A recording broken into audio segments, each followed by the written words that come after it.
Hey guys, good evening to all of you. What's up, क्या हाल चाल, कैसे हो आप सब लोग? एकदम बढ़िया, टू गुड। गाइस, हम लोग अपना रिवीजन सेशन कंटिन्यू रखते हैं, ठीक है। आज का जो रिवीजन सेशन है guys, that's on AS11। I guess अभी हम लोग ने बहुत सारे चैप्टर्स रिवाइज कर लिए हैं, तो अब ये AS11 रिवाइज करने की बारी आ चुकी है। AS11 guys is effect of changes in foreign exchange rate, accounting standard. Group 1 के अगर अकाउंटिंग स्टैंडर्ड्स याद कर लो ना मेरे साथ, मैं रोज सुबह आपको क्लासेस में एज अ पोएम याद कराता था। You need to catch up on that poem guys. पहला पॉइंट नंबर 1 क्या था guys? AS1 disclosure of accounting policies, AS2 inventory valuations, AS3 cash flow statement, AS10 property plants and equipment, AS11 the effect of changes in foreign exchange rate, AS12 guys government grants, AS13 investment accounting and AS16 borrowing cost. ये 8 accounting standards आपके CA inter के group 1 में है। मैंने बहुत हद तक सारे स्टैंडर्ड्स कवर करा दिए हैं। तो अब आज की बारी है हमारी AS11, that is effect of changes in foreign exchange rate, ठीक है। चलिए, ये जो क्वेश्चन रिवाइज करा रहा हूँ ये पॉकेट बुक्स है। पॉकेट बुक आपके G ड्राइव में अवेलेबल है। Now before I go head with the lecture guys, let me tell you कि अनअकैडमी पर हम लोग evaluated free test series offer करते हैं सारे स्टूडेंट्स जिनके पास सब्सक्रिप्शन हो। So it is available for light subscription, it's available for plus subscription, it's also available for iconic subscription. So all the subscription evaluated free test series. I don't know, बहुत सारे बच्चे हैं, बहुत पैसे होंगे उनके पास, they give this test series outside, pay for it, and that also I'll tell you the paper quality is not that up to the mark, and guys बहुत सारे mistakes होते हैं यहाँ वहाँ पे। So I would rather tell you guys, जब Unacademy आपको ये फ्री में प्रोवाइड कर रहा है तो why to go and pay outside, है ना। So please take the benefit of this evaluated test series guys। ये मंथ की टेस्ट सीरीज बेसिकली सितंबर 20 से स्टार्ट हो चुकी है। Accounts, law, costing, taxation, advance account, auditing, EISSM and FM and eco, ठीक है गाइस। तो please next, and this is not only for सितंबर, this test series happens every month. तो मैं कहता हूं प्लीज इसका बेनिफिट लेना और एवरी मंथ गाइज आप ये टेस्ट सीरीज देना। Testing yourself is one of the key concepts, की इंग्रेडिएंट्स, करना ही करना है भाई, ठीक है। चलिए बढ़िया। तो गाइस चले जाते हैं effect of changes in foreign exchange rate. Guys effect of changes in foreign exchange rate, ये जो चैप्टर है ना, इस चैप्टर को मैं 3 पार्ट में डिवाइड करता हूं। गाइस फर्स्ट पार्ट है we are going to analyse कि फॉरेन एक्सचेंज ट्रांजेक्शंस कैसे रिकॉर्ड करने हैं। इसके बाद we are going to look at forward contract का अकाउंटिंग कैसे करना है, and guys finally foreign branch या फॉरेन ऑपरेशन का ट्रांसलेशन कैसे करना है। तो मेरे लिए गाइस ये chapter is all about 3 things. So somebody tells me ये चैप्टर में सर क्या करना है? बेटा ये चैप्टर में 3 चीज़ें करनी है, 1 2 3। पहले आपको फॉरेन करेंसी ट्रांजैक्शन रिकॉर्ड करने हैं। फॉरेन करेंसी ट्रांजैक्शंस क्या होता है? Now first for example guys, I am an Indian company और मैं इंडिया में हूँ, इंडिया की कंपनी है, इंडिया की रजिस्टर्ड ऑर्गेनाइजेशन है। तो गाइस हमारा जो होम करेंसी हुआ वो रुपीज़ का हुआ, तो हमें सारे ही ट्रांजैक्शन जो रिकॉर्ड करने हैं वो रुपी में करना है। बट फॉर सम रीज़न अगर हम कोई ट्रांजैक्शन करते हैं इंटरनेशनल मार्केट में, फॉर एग्जाम्पल US में गुड्स बेच दिए, UK से गुड्स खरीद लिए, तो गाइस ये सारे ट्रांजैक्शंस US में अगर गुड्स बेच दिए तो वहां से डॉलर आएंगे, ट्रांजैक्शन डॉलर में होगा, बट हमें ट्रांजैक्शन को रिकॉर्ड करना पड़ेगा रुपी में। So this is known as foreign currency transaction की accounting. Guys foreign currency transaction की अकाउंटिंग के बाद आता है फॉरवर्ड कॉन्ट्रैक्ट। फॉरवर्ड कॉन्ट्रैक्ट क्या है, कैसे अकाउंट करना है, मैं वो सेक्शन में जाके आपको सिखाऊंगा। And guys last one is translation of foreign currency operations और ऑफ फॉरेन ऑपरेशंस। गाइस ये है ना, ये हमारे ब्रांच अकाउंटिंग से रिलेटेड है। अगर आपको याद हो तो फॉरेन ब्रांच को ट्रांसलेट करना है, एंड ट्रांसलेशन करने के लिए हमें ब्रांच को क्लासिफाई करना पड़ेगा कि गाइस ये हमारे लिए इंटीग्रल ऑपरेशंस है या ये हमारे लिए नॉन इंटीग्रल ऑपरेशंस है। So this has to be classified as integral operations and non integral operations. Are we exactly clear with that one? Too good. चलिए कंटिन्यू करते हैं। तो गाइस फर्स्ट से स्टार्ट करते हैं। Point number 1, foreign currency transaction. तो guys foreign currency transactions record करने के लिए हमें 2 चीज़ें याद रखनी है guys. First one, initial measurement कि जब ट्रांजैक्शन होता है तो इनिशियली उसे कैसे मेजर करना है. So this is what we call it as initial measurement. And guys इसके बाद जो भी आइटम्स बैलेंस शीट में जाती है we carry it over year after year. तो गाइस ये जो बैलेंस शीट की आइटम्स है इसका सब्सिक्वेंट मेजरमेंट कैसे करना है. So we are going to deal with something which is known as initial measurement, and we are going to deal with something which is known as subsequent measurement. Are we clear with that one? Pakka. Too good. Guys, first one, initial measurement.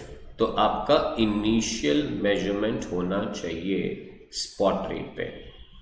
Initial measurement होना चाहिए spot rate पे. Sir what you mean by spot rate? Spot rate का मतलब है rate, उस दिन का rate जिस दिन ये ट्रांजैक्शन हुआ.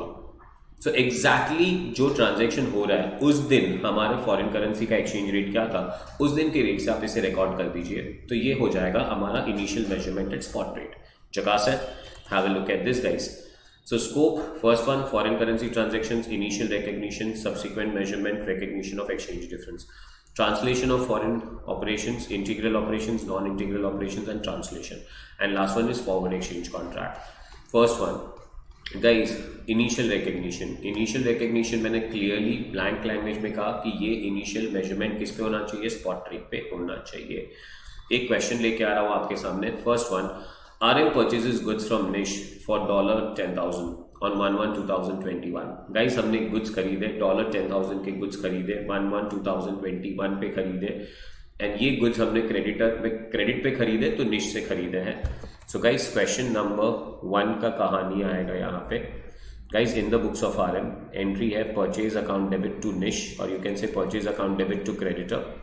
सो this is purchase account debit to creditor. Are we exactly clear with that one?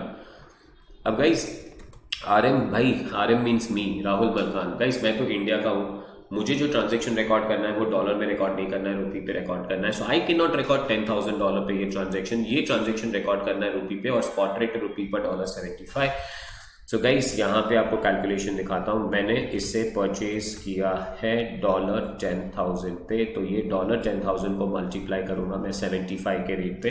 So this is 10,000 multiplied by 75, and I'm getting an answer is equal to 7,50,000 rupee. So purchase account debit to creditor and the amount is 7,50,000 rupee. जगह से guys, this is initial measurement. कौन से rate पे करना है? Spot rate पे करना है. चलिए next one guys, question number 2. Question number 2 now tells me that Nisha Limited has borrowed $450,000 on 1/1/2021 and the spot rate is rupee per $48. Now Nisha के पॉइंट ऑफ व्यू से ये क्वेश्चन सोचना है.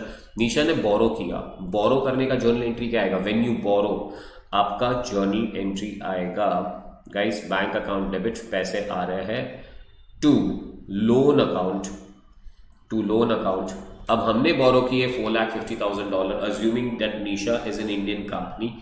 Guys, we cannot record the transaction at $450,000, so we'll have to record the transaction at 450,000 multiplied by 48. So 450,000 multiplied by 48, यहाँ का calculation बता रहा हूँ. $450,000 multiplied by 48. I'm getting an answer of rupee 2 crore 16 lakh. 2 crore 16 lakh. 2 crore 16 lakh. Tell me, Jakas, tell me that you guys are understanding this very well. Clear? Lovely. ये हो गई हमारी initial measurement की कहानी. Guys initial measurement के बाद क्या आएगा? Subsequent measurement. सब्सीक्वेंट मेजरमेंट किसकी करनी पड़ेगी? कौन से आइटम्स की करनी पड़ेगी? गाइस सब्सीक्वेंट मेजरमेंट्स करनी पड़ेगी हमें रियल और पर्सनल अकाउंट्स की मेजरमेंट. ठीक है. So we'll have to measure subsequently all the items that goes into the balance sheet, that is real accounts and personal accounts. अब guys subsequent measurement करते वक्त you need to classify these accounts into two. This accounts into two. अब कौन से दो चीज़ों में इन account को हमें क्लासीफाई करना है?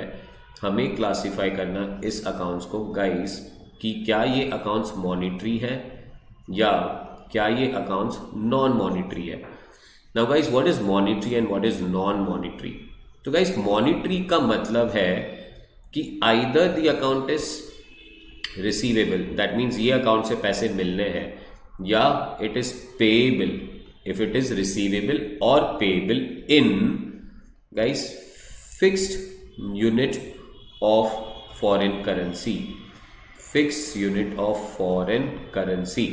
मतलब गाइस हमारे बैलेंस शीट में जो अमाउंट दिख रहा है बेसिकली एग्जैक्टली उतना अमाउंट आइदर रिसीवेबल है या पेएबल है, that is becoming a monetary account.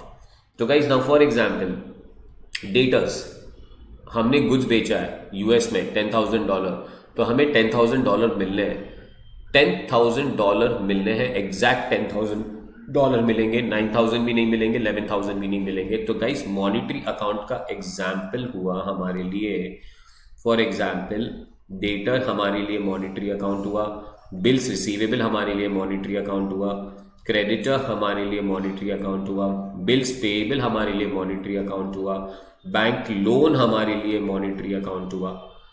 Got this? जहां से exactly same amount of money या तो रिसीवेबल है या तो पेएबल है, वो मॉनिटरी अकाउंट होगा।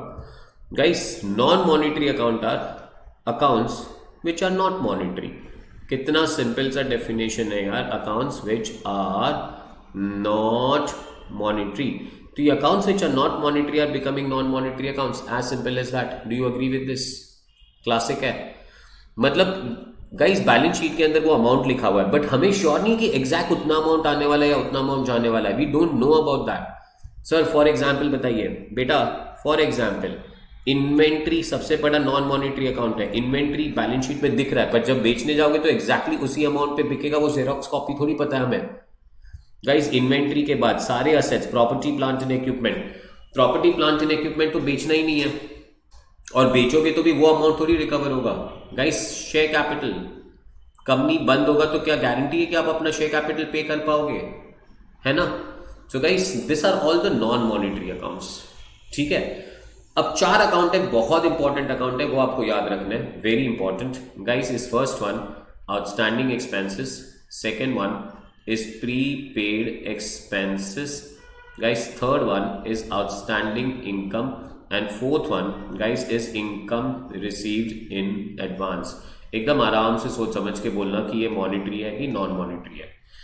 अब गाइस आउटस्टैंडिंग एक्सपेंसेस की बात करते हैं। तो आउटस्टैंडिंग एक्सपेंसेस हमारे लिए मॉनिटरी होगा कि नॉन मॉनिटरी होगा? आउटस्टैंडिंग एक्सपेंसेस, पैसा पे करना बाकी है, क्या एग्जैक्टली उतना ही पैसा पे करना पड़ेगा जितना बाकी है? हाँ भाई, तो आउटस्टैंडिंग एक्सपेंसेस हमारे लिए हो गए monetary account. Prepaid expenses, expenses पहले से पे कर दिए, असेट है। क्या पहले से एक्सपेंसेस पे कर दिए वो पैसे मिलने वाले आपको? पैसे ही नहीं मिलेंगे, कभी भी नहीं मिलेंगे गाइस। ये हमारे लिए होगा non monetary account. So we have got monetary account and we have got non monetary account. Are we clear with that one? Next one outstanding income. Guys income मिलना बाकी है। Are you going to be surely clear कि exactly उतना amount of income हमारे पास आएगा? हाँ sir हाँ।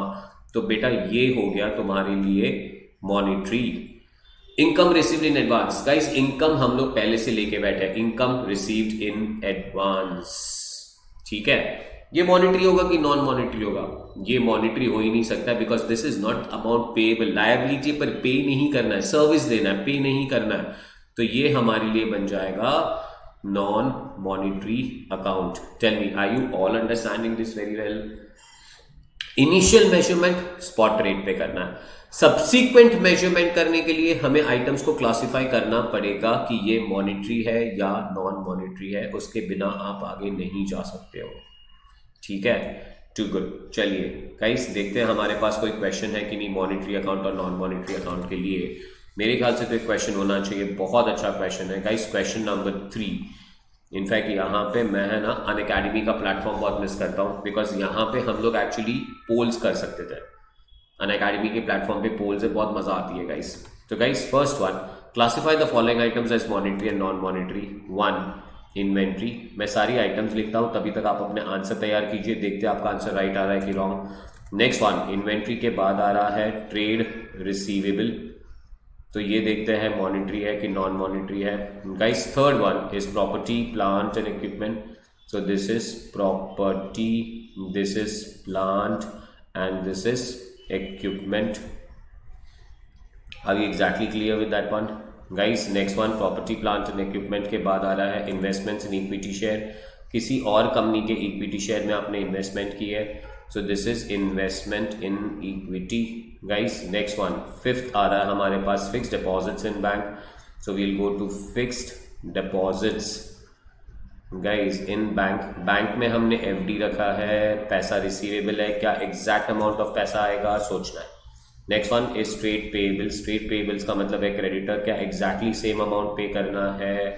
नेक्स्ट वन, ट्रेड पेएबल्स के बाद आ रहा है outstanding expenses, so we are going to take on something which is known as outstanding expenses. Expenses pay करना बाकी है, क्या exactly same amount of expenses pay करोगे। And last one guys is known as prepaid expenses, तो आपको ये सोचना है कि क्या एग्जैक्टली प्रीपेड एक्सपेंस पहले से पे कर दिया, असेट है, क्या पैसे आने वाले हैं। चलो स्टार्ट करें, are you all ready, game खेलते हैं, चेक करना कि आपके 8 में से कितने करेक्ट आते हैं। इन्वेंट्री असेट है, बेचेंगे तो एग्जैक्टली सेम पैसा आएगा, नहीं सर, नॉन मॉनिटरी। चलो सर, ट्रेड रिसीवेबल, डेटर से पैसे मिलने वाले, क्या सेम पैसे मिलेंगे, हाँ सेम पैसे मिलेंगे सर, आंसर इज मॉनिटरी। यहाँ पे लोग मेरे साथ थोड़ी आर्ग्यूमेंट करते हैं सर कि trade receivable monetary, bad debts भी तो हो सकते हैं, शायद नहीं भी मिले, बट गोइंग कंसर्न में हम बैड डेट्स अज्यूम नहीं करते, बैड डेट्स हो जाते हैं, but normally going concern, business keeps on going का फंडामेंटली होता है कि बेचते वक्त हम ये नहीं सोचते बैड डेट्स हो जाएगा तो ठीक है। प्रॉपर्टी प्लांट एंड इक्विपमेंट तो बेचना ही नहीं है, तो मॉनिटरी अकाउंट है ही नहीं, डेफिनेटली भाई ये नॉन मॉनिटरी अकाउंट है। इन्वेस्टमेंट इन इक्विटी शेयर, किसी और कंपनी के इक्विटी शेयर में आपने इन्वेस्टमेंट की है, अरे भाई तो जेरॉक्स कॉपी, एग्जैक्टली जितना पैसा इन्वेस्ट किया उतना थोड़ी वापस आएगा, ज्यादा भी आ सकता है, कम भी आ सकता है भाई, तो ये तो मेरे लिए बना non monetary. Next one, fix deposits in bank, bank में हमने एफडी रख दी है, भाई क्या होगा, मॉनिटरी होगा कि नॉन मॉनिटरी होगा। बैंक में अगर हमने एफडी रख दी है तो भाई ये हो जाएगा हमारे लिए मॉनिटरी, क्योंकि एफडी है ना एग्जैक्टली हमें पैसा देगी जितना हमने डिपॉजिट किया है, मतलब इंटरेस्ट के साथ, पर पता है कितना पैसा आने वाला है, मॉनिटरी। ट्रेड पेएबल, एग्जैक्टली कितना पैसा पे करना है पता है, मॉनिटरी। आउटस्टैंडिंग एक्सपेंसेस, एग्जैक्टली कितना पैसा पे करना है, monetary. Prepaid expenses, sir prepaid expenses are non monetary because यहां पे हमें पैसे मिलने नहीं वाला है। प्रीपेड एक्सपेंसेस एसेट भले ही होता है, but it's not sure you are going to get the same amount of money. Are we clear with that one? पक्का डून। चलो this is my question number 3 dot guys. Subsequent measurement में monetary non monetary करने के बाद आगे बढ़ते हैं, तो सब्सिक्वेंट मेजरमेंट करते वक्त आपको अब अंडरस्टैंड क्या करना है, अब हमें अंडरस्टैंड करना है गाइस कि अगर वो मॉनिटरी अकाउंट्स है ना तो इसे डेफिनेटली क्लोजिंग रेट पे लेके जाना है। कहां लेके जाना है? क्लोजिंग रेट पे लेके जाना है। अब जब इसे रीमेजर करोगे, आपने मेजर इनिशियल मेजरमेंट किस पे किया था? आपने इनिशियल मेजरमेंट स्पॉट रेट पे किया था, और अब मैं कह रहा हूं कि सब्सिक्वेंट मेजरमेंट किस पे करना है? क्लोजिंग रेट पे करना है। तो डिफरेंस आएगा गाइस, जो भी डिफरेंस आएगा ना, foreign exchange fluctuation, red pen में लिख रहा हूं कि फॉरेन एक्सचेंज का फ्लक्चुएशन का जो डिफरेंस आएगा ना, वो difference always and always profit and loss account में ट्रांसफर करोगे। Did you understand this? चलिए सर, ये तो आपने मॉनिटरी अकाउंट की बात की, अब नॉन मॉनिटरी अकाउंट की बात कीजिए। यस बेटा, अब हम बात करेंगे नॉन मॉनिटरी अकाउंट की। तो गाइस नॉन मॉनिटरी अकाउंट है ना, अगर ये हम लोग कॉस्ट पे मेंटेन कर रहे हैं, यहां पे थोड़ा बहुत AS10 आ जाता है। अगर आपको याद हो तो PP subsequently can be measured at cost, और फिर से या तो वो नॉन मॉनिटरी है, PP नॉन मॉनिटरी होता है, it can be measured at revised value. तो गाइज अगर आप उसे कॉस्ट पे रख रहे हो तो आप इससे हिस्टोरिक रेट पे ही रखना, मतलब इसका रीमेजरमेंट नहीं होना है, हिस्टोरिक रेट पर ही रहेगा, डिफरेंस क्रिएट ही नहीं होगा। पर अगर आप उसे रिवाइज्ड वैल्यू पे लेके आ रहे हो ना, तो रिवाइज्ड वैल्यू पे लेके आ रहे हो तो इसे क्लोजिंग रेट पे लेके आना, और जैसे आप इसे क्लोजिंग रेट पे लेके आएंगे ना तो डिफरेंस आएगा, और डिफरेंस कहाँ डालोगे? PNL। यहाँ पे भी क्लोजिंग रेट पे लेके आएंगे तो डिफरेंस आएगा, और डिफरेंस कहाँ पे लेके जाओगे? P&L। Tell me, are you understanding this? एकदम जकास, पक्का, टू गुड। चलिए गाइज, ये हो गई सब्सिक्वेंट मेजरमेंट की कहानी। अब ना मैं आपको क्वेश्चन नंबर 1 पे वापस लेके जाता हूँ, जस्ट एक थॉट प्रोसेस, बिकॉज अब यहाँ पे मैंने क्वेश्चन नहीं रखे होंगे, तो I am just taking you to question number 1। Guys, अब हमने गुड्स परचेज किए थे, सो लेट्स से हमने कब गुड्स परचेज किए थे ना, तो गाइज एक्सचेंज रेट था $10,000 पे परचेज किए थे उस दिन का। लेट्स से एक्सचेंज रेट था हमारा ₹75। गाइज, इसका सेटलमेंट ना मैंने किया 3 महीने के बाद, तो सेटलमेंट आफ्टर 3 मंथ्स, और 3 मंथ्स के बाद जब सेटलमेंट किया ना, तो इसका एक्सचेंज रेट आ रहा था ₹78, लेट्स से, जगह है। और गाइज, इसके बीच में अगर बैलेंस शीट का डेट आएगा तो वहां पे भी रीमेजर करना पड़ेगा। तो लेट्स से मैं फिलहाल बैलेंस शीट तो नहीं डाल रहा हूँ, मैं बोल रहा हूँ कि ये मैंने 1 अप्रैल को परचेज किया था और date of settlement after 3 months 1 जुलाई आ रहा है, तो बीच में बैलेंस शीट का डेट नहीं आ रहा है। तो गाइस 1 अप्रैल को ट्रांजैक्शन क्या लिखोगे? Purchase account debit to creditor, so this is purchase account debit to creditor, और ये रिकॉर्ड करोगे आप $10,000 मल्टीप्लाइड बाय 75 पे, so $10,000 into 75, so I'll take again 10,000 into 75 is 7,50,000। जकास है। अब परचेज कहाँ चला जाएगा? परचेज चला जाएगा ट्रेडिंग अकाउंट में, बट क्रेडिटर्स तो बैलेंस शीट में दिखते हैं, दे आर पर्सनल अकाउंट्स। तो गाइस 1/7 को मैं जब सेटल कर रहा हूँ ना, तो पहले मैं क्रेडिटर्स के बारे में सोचूंगा, रीमेजरमेंट कब करना पड़ता है या सब्सिक्वेंट मेजरमेंट कब करना पड़ता है, या तो बैलेंस शीट के डेट पे करना पड़ेगा या तो डेट ऑफ सेटलमेंट पे करना पड़ेगा। तो guys creditor date of settlement आ गई है, मॉनिटरी अकाउंट है कि नॉन मॉनिटरी अकाउंट है? सर क्रेडिटर है मॉनिटरी अकाउंट। अगर बेटा ये मॉनिटरी अकाउंट है ना भाई जो है, तो गाइस हमें क्या करना पड़ेगा? हमें इसे क्लोजिंग रेट पे लेके आना पड़ेगा, और हमारा क्लोजिंग रेट कितना है? 78 है। तो गाइस $10,000 को हम मल्टीप्लाई करते हैं 78 से, तो 7,80,000 आएंगे। भाई आज हमारे क्रेडिटर्स हो गए 7,80,000 के। परचेज किया तो 7,50,000 पे करना था। कैडबरी खरीद के आया शॉप से कैडबरी खरीद के आया, तो कैडबरी कितने में मिली? मुझे ₹10 में मिली। पर जब पेमेंट करने गया तो कैडबरी वाले को बोला भाई कितना पेमेंट करो? सर ₹11 करना पड़ेगा, बिकॉज आपने उस दिन पेमेंट नहीं की थी, आज पेमेंट कर रहे हो, ₹11 चल रहा है। सो गाइस जब खरीदा तो 7,50,000 का था, पर जब पे करने जा रहा हूं तो 7,80,000। क्रेडिटर्स बढ़ गए, लॉस हो गया, तो 1 जुलाई को पहले तो लॉस रिकॉर्ड करना पड़ेगा। सो यू कैन से guys foreign exchange fluctuation account debit एक लॉस है गाइस। 2 क्रेडिटर का वैल्यू बढ़ाना है तो क्रेडिट करेंगे, और कितने का लॉस है? 30,000 रुपए का लॉस है। क्रेडिटर 30,000 रुपए से बढ़ जाएंगे। इसका कोई कैलकुलेशन पूछे कैसे आया तो बताना भाई। 7,80,000 में से 7,50,000 हमने माइनस कर लिया है, और गाइस आज ही अभी क्रेडिटर को सेटल करना है, तो creditor account debit to bank, और क्रेडिटर को सेटल कितने में करने जाओगे?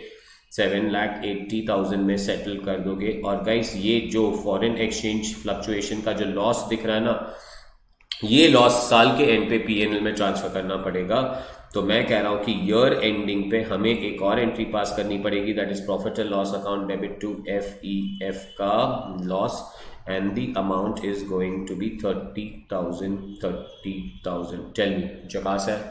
कोई डाउट? क्लियर? To good. चलिए आगे बढ़ते हैं guys.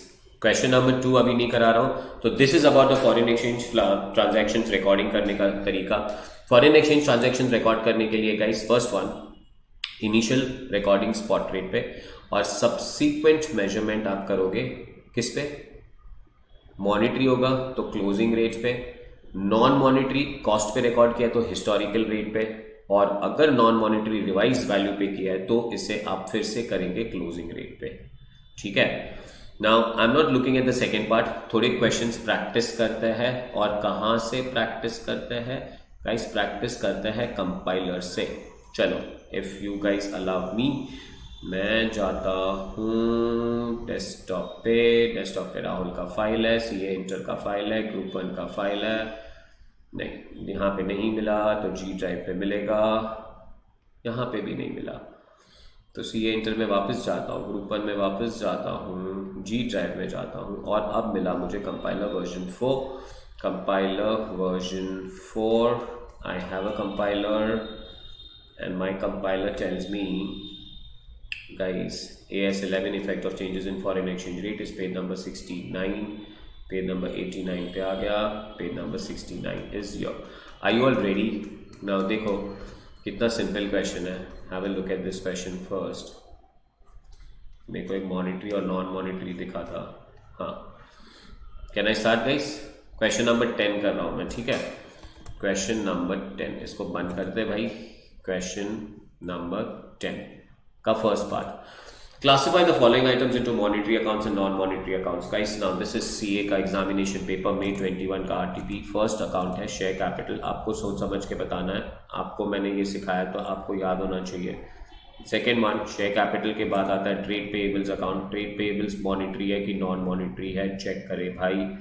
Next one, third guys is cash balance. Cash balance is monetary or non-monetary, guys. Next one, fourth, last one is property plant and equipment. So property plant and equipment is monetary or non-monetary. Property plant and equipment. चलिए guys, आप answer बोलेंगे. Share capital, are you sure that you have to pay exactly same amount of money? No, non-monetary. Share capital is non-monetary. ठीक है guys. Next one, trade payables. पैसा pay करना है क्या? Exactly same amount of money पे करना है? Yes guys, ये बन जाएगा हमारे लिए monetary. Guys cash balance 101% monetary है. ये नॉन मॉनिटरी हो ही नहीं सकता है. कैश हाथ में 10,000 है, सर 9,000 हो गया. ओ भाई ऐसे कैसे हो सकता है? ना मुन्ना ना. कैश 10,000, सर 11,000 हो गया हाथ में. अरे नहीं sir, property plant and equipment again is going to be non monetary. Are we exactly clear with that one? Too good. Jagas. Guys, question number 10 का part B करते हैं. Question number 10 का part B. Trade payables of CAT Limited includes amount payable for JBB for $10 lakh recorded at prevailing exchange rate on the date of transaction. Transaction is recorded at $1 is equal to 80. The exchange rate on the balance sheet date, that is on 31st of March 2020, was $1 at 85.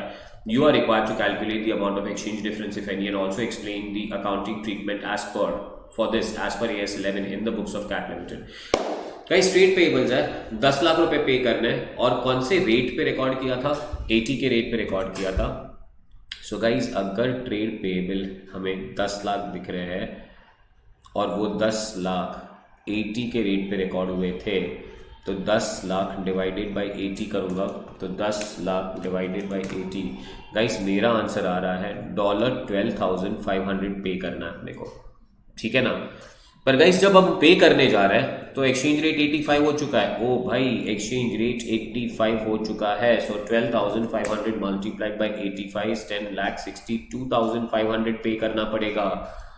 हमारे book में वो 10 लाख पे recorded है, पर आज के हिसाब से वो 10,62,500 पे रिकॉर्ड करना पड़ेगा. लॉस हो गया. अगर हमें ये लॉस हो गया तो FEF loss account debit to creditor.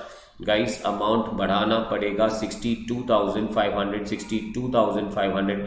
फिर क्रेडिटर को सेटल करो तो एंट्री पास करोगे creditor account debit to bank और 10 लाख पे नहीं करोगे 10,62,500 पे करोगे.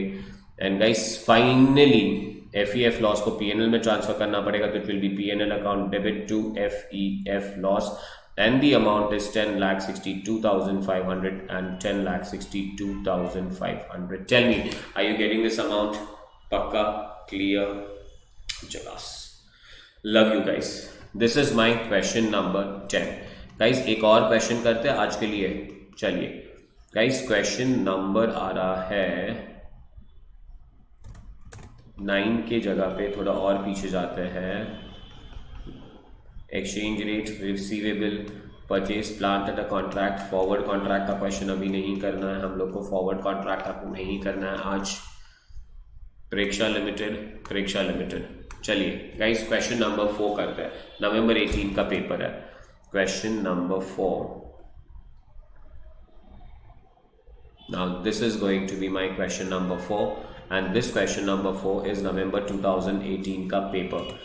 Guys Indian company opening a long term loan, एक लोन लिया था 30 लाख का, 60 के रेट पे लिया था गाइस। लोन था 30 लाख रुपए का लोन दिख रहा था। लोन यूएस में से लिया था, 60 का रेट चल रहा था, तो 30 लाख डिवाइडेड बाई 60 करूंगा तो $50,000 का हमने लोन लिया है गाइस। जब पे करने जा रहे हैं तो 62 के रेट पे आ रहा है, 62 का रेट, सो 50 लाख इंटू 62 का rate, I am getting an answer of 31 lakh. Now guys 1 lakh रुपया ज़्यादा भरना पड़ रहा है, लॉस है।